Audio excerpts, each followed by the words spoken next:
The first time I ever laid eyes on Rolling Thunder 3 was at a Wegmans home video.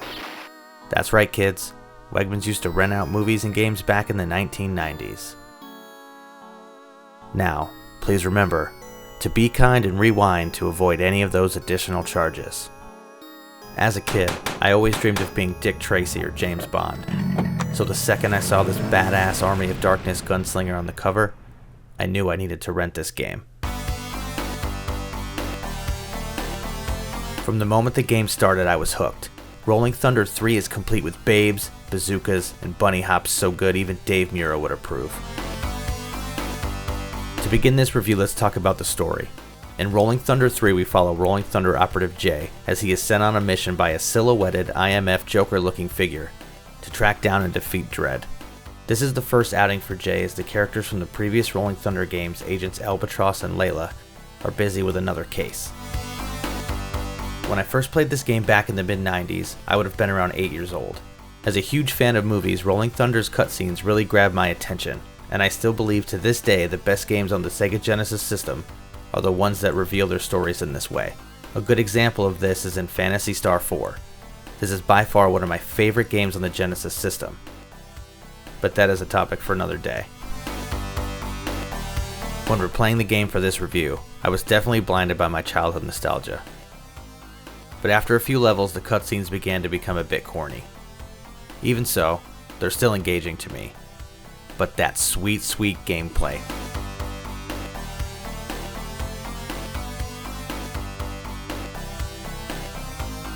The gameplay in Rolling Thunder 3 is top notch, and you can only play the game on normal difficulty until you beat the game revealing the password risky to unlock hard mode.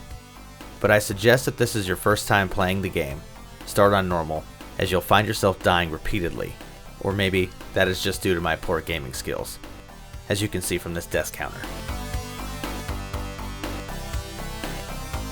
The gameplay isn't extremely difficult, but I was using an Xbox 360 controller, and for some reason I couldn't get the controller mapped properly. If you're a Sega purist, you can pick up a Retrobit official USB Genesis controller in the Amazon link in the description.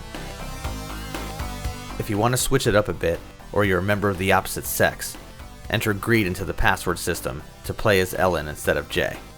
Just another reason this game is so fantastic. The controls are fairly responsive, and the gameplay is just in that sweet spot of not too quick and not too slow. Your character can choose to either use their pistol, or one of the various selected special weapons that you choose before each round. If you run out of ammo in your primary, you can still use it, but the bullets will move a lot slower. This can be a plus in certain levels, as you can shoot and progress the screen forward, hitting an enemy as they're revealed. I did this a lot on the hijacking level. Once your special weapon is empty, you'll get a knife icon. You can use this knife to slash at your enemies. I only recommend using the knife in one area, but that's a topic for a future video. The music of Rolling Thunder 3 goes from a calming jazzy noir to a double-bassed badassery that can be heard in the motorcycle sequence. Just listen. Don't you want to rev your engine and kick some ass? As for the sound effects, nothing really stood out to me, and in my opinion, the sounds do get a bit lost in the mix.